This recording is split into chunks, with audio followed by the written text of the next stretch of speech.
Hello everyone, welcome to Tasty Dish by Sethu Palaniappan. Vegetable gravy எப்படி செய்யலான்றதை பார்க்கலாம். Vegetable gravy பண்ணுறதுக்கு ஒரு குக்கரில் 2 காஷ்மீரி ரெட் சில்லி சேர்த்துக்கிறேன், 1 டீஸ்பூன் தனியா, அரை டீஸ்பூன் மிளகு, அரை டீஸ்பூன் ஜீரகம், ஒரு இலை, 2 ஏலக்காய், 2 கிராம்பு, ஒரு துண்டு பட்டை, 4 கேஷ்யூ, 4 பாதாம் சேர்த்துக்கிறேங்க. நீங்கள் ஒரே இதாக கேஷ்யூ மட்டும் சேர்க்குறதுனால சேர்த்துக்கலாங்க. இதை ட்ரை ரோஸ்ட் பண்ணிக்கலாம். ஒரு நிமிஷத்துக்கு ட்ரை ரோஸ்ட் பண்ணதுக்கப்புறம் இதில் எண்ணெய் சேர்த்துக்கிறேங்க. 1 ஸ்பூன் எண்ணெய் சேர்த்துக்கிட்டு இருந்தேங்க. இது ஒரு தடவை நல்லா கலந்து விட்டுக்கோங்க. லோ ஃப்ளேமில் வச்சே பண்ணிக்கோங்க. அடுத்து இதில் ஒரு பெரிய வெங்காயம் சேர்த்துக்கிறேன். 2 தக்காளியை 4 வந்துட்டு உள்ளே செக் பண்ணிவிட்டு அதுக்கப்புறமாட்டி சேர்த்துக்கோங்க. அடுத்து ஒரு உருளைக்கிழங்கு, ஒரு பெரிய கேரட், பீன்ஸ் 10 சேர்த்துக்கிறேங்க. சைட்ஸ் எட்ஜஸ் கட் பண்ணிவிட்டு சேர்த்துக்கோங்க. அடுத்து இதில் மக்கானா சேர்த்துக்கிறேங்க. உப்பு சேர்த்துக்கோங்க. இது எல்லாத்தையும் ஒரு தடவை கலந்து விட்டுக்கலாம். இந்த காயெல்லாம் வேகிற அளவுக்கு தண்ணி சேர்த்துக்கோங்க. இப்போ குக்கரை மூடி 2 விசிலுக்கு வேக விட்டு எடுத்துக்கோங்க. 2லேருந்து 3 விசிலுக்கு வெஜிடபிள்ஸ் எல்லாம் நல்லா குக் ஆகிடுச்சுங்க.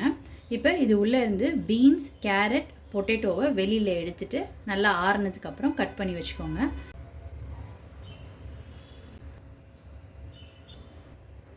கேரட், பீன்ஸ், பொட்டேட்டோவை வெளியில் எடுத்தாச்சுங்க.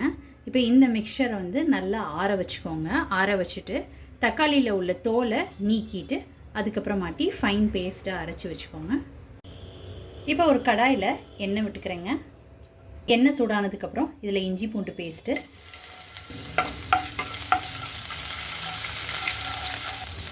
பாதி கேப்சிகம் சேர்த்துக்கிறேங்க.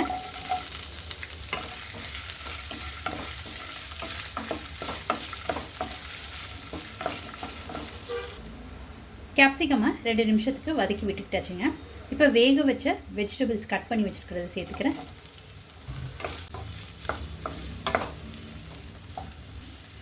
இப்போ உப்பு சேர்த்துக்கிறேங்க. பார்த்து சேர்த்துக்கோங்க, ஏற்கனவே சேர்த்துருந்ததுனால. 1/4 டீஸ்பூன் மஞ்சள் தூள், அரை teaspoon red chilli powder, 1/4 teaspoon garam masala தூள். இது எல்லாத்தையும் ஒரு தடவை நல்லா கலந்து விட்டுக்கேன். அரைச்ச விழுதை சேர்த்துக்கிறேன். வேக வச்ச தண்ணியையும் இதோடு சேர்த்துக்கிறேங்க. எல்லாத்தையும் ஒரு தடவை நல்லா கலந்து விட்டுக்கலாம்.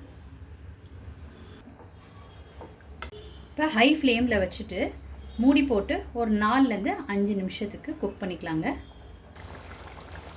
கிரேவி நல்லா குக் ஆகி எண்ணெயெல்லாம் நல்லா பிரிஞ்சு வர ஆரம்பிச்சிருச்சுங்க. இப்போ இந்த ஸ்டேஜில் ஃப்ரெஷ் க்ரீம் சேர்த்துக்கோங்க. இது நல்லா கலந்து விட்டுக்கலாம். கசூரி மெத்தி லீவ் சேர்த்துக்கிறேங்க. கொத்தமல்லி சேர்த்துக்கோங்க.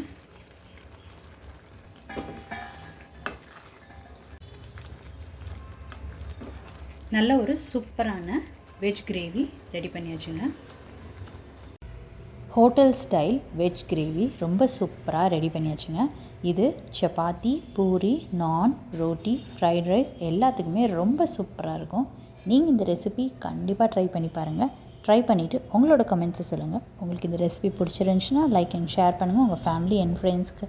Tasty dish by Sethu Palaniappan சேனலை சப்ஸ்கிரைப் பண்ணுங்கள். நோட்டிஃபிகேஷன் பெல்லை கிளிக் பண்ணுங்கள் for more videos. Thanks for வாட்சிங்.